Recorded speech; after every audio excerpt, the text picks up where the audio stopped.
अगर आपने इस कहानी का पार्ट 1 नहीं देखा है तो आप ऊपर दिए गए आई बटन पर क्लिक करके देख सकते हैं। झोपड़ी की दीवारों पर लालटेन की हल्की रोशनी कांप रही थी। बाहर बारिश अब भी तेज थी, लेकिन उसके बीच बीच में ठंडी हवा की सिटी और बूंदों की टपकने की आवाज़ें गूंज रही थीं। हम दोनों चटाई पर साथ साथ बैठे थे। चादर छोटी थी, इसलिए हमें पास आना ही पड़ा, लेकिन यह पास आना किसी मजबूरी से ज्यादा किसी अजीब से खिंचाव जैसा लग रहा था। पूजा के गीले बाल उसके चेहरे से चिपके हुए थे। उसने उन्हें एक तरफ करने की कोशिश की तो कुछ लटे मेरे गले से छू गई। एक ठंडी सनसनी मेरी रूह तक दौड़ गई। मैंने हल्के स्वर में कहा, बहुत ठंड लग रही है। वो कांपते हुए बोली, हाँ, लेकिन अब शायद थोड़ी कम हो जाएगी। उसकी आवाज़ धीमी थी, लेकिन उसमें एक नरमी और कंपन था जो सीधे दिल को छू रहा था। उसने चादर कसकर खींची और अनजाने में उसकी हाथ मेरी उंगलियों से छू गई। उसी स्पर्श ने जैसे माहौल ही बदल दिया। कुछ पल हम दोनों चुप रहे। बाहर बारिश अपने पूरी ताकत से बरस रही थी, लेकिन हमें सिर्फ अपनी धड़कनों की आवाज़ सुनाई दे रही थी। पूजा ने अचानक धीमी आवाज़ में कहा, आयुष, क्या तुम्हें भी लगता है कि यह रात थोड़ी अलग है?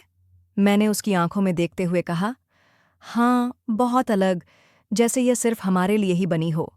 वो हल्का सा मुस्कुराई, फिर उसकी नज़रें झुक गईं, लेकिन उसके चेहरे पर एक अजीब सी चमक थी। हमारे बीच की दूरी अब बस सांसों की रह गई थी। मैंने देखा उसके होंठ हल्के हल्के कांप रहे थे, जैसे वो कुछ कहना चाह रही हो, लेकिन रुक गई हो। मैंने धीरे से पूछा, पूजा, तुम क्या सोच रही हो? वो एक पल चुप रही, फिर फुसफुसाई, मैं सोच रही हूं अगर यह रात कभी खत्म ही ना हो तो। उसकी आंखें अब भी झुकी हुई थीं, पर उसकी सांसें मेरे गाल से टकरा रही थीं। मैंने धीमे स्वर में कहा, तो शायद यह हमारी जिंदगी की सबसे खूबसूरत रात होगी। इतना सुनते ही उसने पहली बार बिना हिचक के मेरी तरफ देखा। उसकी आंखों में चाहत साफ झलक रही थी। उस पल हमें किसी शब्द की जरूरत नहीं थी, सिर्फ चुप्पी, बारिश की आवाज और हमारी सांसें थीं।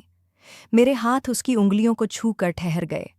उसने हाथ पीछे नहीं खींचा, बल्कि धीरे धीरे उसकी उंगलियां मेरी उंगलियों में उलझ गईं। मेरे दिल की धड़कनें तेज हो चुकी थीं। मैंने हल्के से उसका हाथ दबाया। उसने आंखें बंद कर लीं। चादर के नीचे हमारी सांसें गर्म हो रही थीं। पूजा ने धीमी आवाज में कहा, आयुष, ये सब इतना अचानक क्यों लग रहा है? मैंने उसके गाल के पास झुकते हुए फुसफुसाया, क्योंकि कभी कभी जो किस्मत लिखती है वह अचानक ही मिलता है। उसके होठों पर हल्की मुस्कान आई, और अगला पल बस एक अनकहा इजहार था। उसके होठों पर हल्की मुस्कान थी, लेकिन उसकी आंखें कुछ और ही कह रही थीं। हम दोनों के बीच अब चुप्पी थी, एक ऐसी चुप्पी जिसमें हर धड़कन साफ सुनाई दे रही थी। चादर के नीचे उसके हाथ मेरी उंगलियों से उलझे हुए थे। वो हाथ नरम थे, लेकिन उनमें एक अनजाना कंपन था, शायद उसी बेचैनी का जो मेरे दिल में भी था। मैंने धीरे से उसके हाथों को दबाया।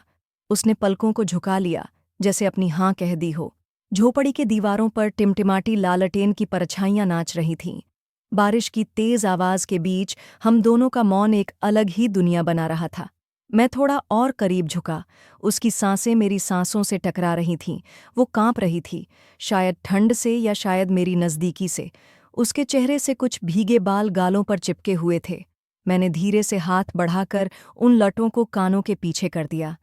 मेरी उंगलियां उसके गाल को हल्के से छू गईं। वो पल भर के लिए सिहर गई, फिर धीरे धीरे आंखें बंद कर लीं। उस पल ऐसा लग रहा था जैसे वक्त थम गया हो। हमारे बीच अब कोई दूरी नहीं थी। मैंने उसकी तरफ झुककर फुसफुसाया, पूजा। उसने आंखें खोलीं। उसकी निगाहों में झिझक भी थी और चाहत भी थी। वो कुछ कहना चाह रही थी, लेकिन शब्द गले में ही अटक गए। मैंने उसके चेहरे को और पास खींचा। हमारे होंठ एक दूसरे के इतने करीब आ चुके थे कि बस सांसों का फासला रह गया था। उसकी पलकों की कंपन, उसके कांपते हुए होंठ और उसकी धड़कनों की आहट सब मुझे बुला रहे थे। फिर अगला पल हमारे होंठ एक दूसरे से छू गए। वो स्पर्श नर्म था, लेकिन उसमें एक ऐसा अनजाना सैलाब छुपा था, जैसे सारी दबाई हुई भावनाएं उस एक पल में बाहर आ गई हों। पूजा ने धीरे धीरे अपनी बाहें मेरी तरफ बढ़ाईं और चादर के नीचे मुझे और पास खींच लिया। उसके जिस्म से आती गर्माहट ने ठंडी रात को पिघला दिया था। हम दोनों जैसे अपनी ही दुनिया में खो चुके थे। बाहर बारिश और तेज हो रही थी, लेकिन हमें अब उसकी परवाह नहीं थी। उसकी सांसें बेकाबू थीं। उसके हाथ मेरे कंधे पर कस कर टिके हुए थे। उसके भीगे कपड़े मेरे शर्ट से चिपक कर हमें और करीब ला रहे थे। मैंने फुसफुसाया, पूजा, ये सब अचानक है, लेकिन मुझे लग रहा है जैसे हम पहले से ही एक दूसरे को जानते हों। उसने मेरी गर्दन पर चेहरा छुपा लिया और धीमी आवाज में बोली, आयुष, मुझे भी ऐसा ही लग रहा है। उस रात वो पहली बार थी कि जब हम दोनों ने अपने दिल की अनकही ख्वाहिशों को शब्दों से नहीं, एहसासों से जिया। चादर के नीचे हम एक दूसरे में खोते चले गए। हर स्पर्श, हर सांस, हर लम्हा हमें और करीब ले जा रहा था। हम दोनों अब चादर के नीचे पूरी तरह एक दूसरे में सिमट चुके थे। उसकी सांसें तेज थीं। मेरी धड़कनें बेकाबू हो गई थीं। मेरे सीने पर छुपा लिया। उसके गीले बाल मेरी गर्दन पर बिखरे हुए थे और उसकी हथेलियां कसकर मेरी सट को पकड़े हुए थीं। उसकी धड़कनों की आहट मेरे दिल से टकरा रही थी और उस पल लगा जैसे हमारी धड़कनें एक लय में चलने लगी हों। पूजा ने धीरे से फुसफुसाया, आयुष, ये सब सच है ना? मुझे सपना तो नहीं आ रहा। मैंने उसके बालों को सहलाते हुए कहा, अगर यह सपना है तो काश ये कभी खत्म ही ना हो। उसने धीरे धीरे चेहरा उठाया। उसकी आंखों में चाहत साफ झलक रही थी। उसके होंठ कांप रहे थे, लेकिन अब उनमें झिझक नहीं थी। मैंने उसके चेहरे को अपनी हथेलियों में थामा। उसने आंखें बंद कर लीं। हमारे होंठ फिर से मिले, इस बार और गहराई से। वो पल जैसे सारी दबी हुई ख्वाहिशों का इजहार था। बाहर बारिश अपने शोर से पूरी दुनिया को डुबो रही थी, लेकिन उस झोपड़ी के अंदर सिर्फ हम दोनों थे, एक दूसरे में खोए हुए। हमारी सांसें गर्म हो रही थीं और दिल की धड़कनें तेज हो रही थीं।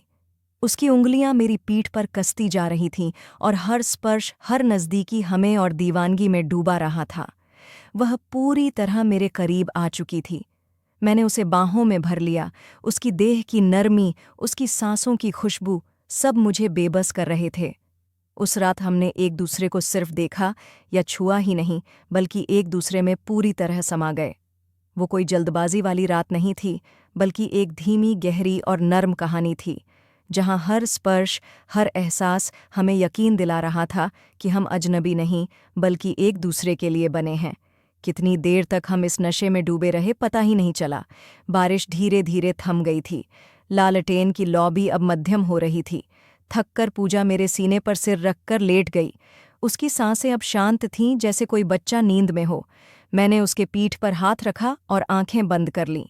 वो पहली रात थी जब मैंने किसी अजनबी को इतना अपना महसूस किया था। यह रात कैसे निकली और सुबह कब हुआ, हमें पता ही नहीं चला। सुबह की हल्की रोशनी झोपड़ी की दरारों से अंदर आ रही थी। बाहर पंछियों की आवाज़ गूंज रही थी। मैंने आंखें खोलीं तो देखा पूजा अब भी मेरे सीने पर सिर रखकर सो रही थी। उसकी नींद में भी हल्की मुस्कान थी, जैसे वह अब भी उस रात को जी रही हो। मैंने उसे जगाना नहीं चाहा, बस चुपचाप उसे देखता रहा। कुछ देर बाद उसने धीरे से आंखें खोलीं। हमारी नज़रें मिलीं और दोनों अनायास मुस्कुरा दिए। वो उठकर बैठ गई, लेकिन उसकी आंखों में अब झिझक नहीं इन थी, बल्कि एक अजीब सी गहराई और अपनापन था। उसने धीमी आवाज में कहा, आयुष, कल रात जो हुआ, क्या तुम्हें लगता है वह सिर्फ एक पल की बात थी? मैंने बिना सोचे कहा, नहीं पूजा, वो हमारी जिंदगी की शुरुआत थी। उस सुबह जब हम दोनों ने एक दूसरे की आंखों में देखा तो लगा कि अब कुछ भी पहले जैसा नहीं रहेगा। अब हम अजनबी नहीं थे। झोपड़ी से बाहर निकले तो आसमान साफ हो चुका था। बारिश की भी खुशबू हवा में फैली हुई थी। धूप की किरणें हमारे चेहरे पर पड़ रही थीं और ऐसा लग रहा था जैसे पूरी दुनिया ने हमारी कहानी पर अपनी मोहर लगा दी हो। पूजा ने मेरी तरफ देखा। उसकी आंखों में एक सवाल था, लेकिन वह पूछ नहीं रही थी। शायद डर था कि कहीं मैं इसे सिर्फ एक रात की कहानी न मान लूं। मैंने उसका हाथ थाम लिया। पूजा, जो भी कल रात हुआ वो मेरी जिंदगी का सबसे सच और सबसे खूबसूरत पल था, और मैं चाहता हूं कि यह कभी खत्म ना हो। उसकी आंखें भर आईं। उसने धीमी आवाज में कहा, आयुष, तुम सच कह रहे हो? मैंने मुस्कुराया और उसका हाथ कसकर दबाया।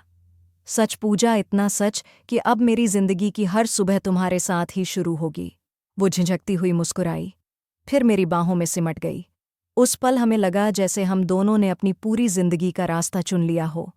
उस रात से हमारी कहानी वहीं खत्म नहीं हुई, बल्कि वहीं से हमारी नई जिंदगी की शुरुआत हुई। हमने साथ जीना सीखा, साथ चलना सीखा। छोटी छोटी बातों पर हंसना, झगड़ना, मनाना सब साथ हुआ और कुछ ही महीनों में हमने शादी कर ली।